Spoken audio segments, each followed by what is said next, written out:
আমরা পড়েছি, এমন জীবন তুমি করিবে গঠন, মরণে হাসিবে তুমি, কাঁদিবে ভুবন। গোটা বিশ্বকে তিনি কাঁদিয়েছেন।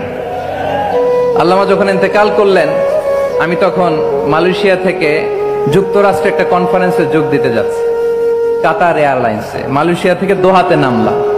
দোহায় যখন আমার ট্রানজিট, তখন শুনতে পেলাম যে আল্লামা বিদায় নিয়েছেন।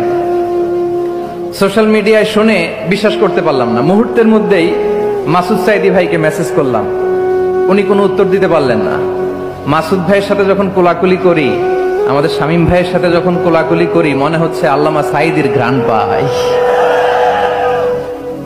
শরীরটা লিটারালি কাঁপছিল, নিজেকে মানাতে পারছিলাম না, বিশ্বাস করতে পারছিলাম যে আসলে আল্লামা বিদায় নিয়েছেন। ইন দ্য মিন টাইম আমার সেকেন্ড ফ্লাইট, দোহা টু নিউ ইয়র্ক, 12 ঘন্টার ফ্লাইটে উঠলাম। ইন্টারনেট থেকে বিচ্ছিন্ন হলাম। নামার পরে শুনলাম আল্লাহু আকবার, যেখানে ওনাকে কবরস্থ করার কথা ছিল সেখানেও কবর দিতে দেয়া হয় নাই।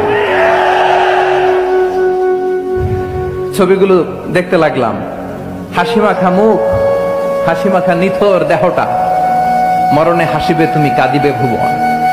From east to west, from north to south, the entire globe, গোটা বিশ্ব ওনার জন্য কেঁদেছে। গোটা বিশ্ব কেঁদেছে, কাবার গিলাফ ধরে ধরে মানুষ চিৎকার করেছে। এর চেয়ে শ্রেষ্ঠ মৃত্যুকার হতে পারে? আমাদের আল্লামার আর কি পাওয়ার ছিল বলেন?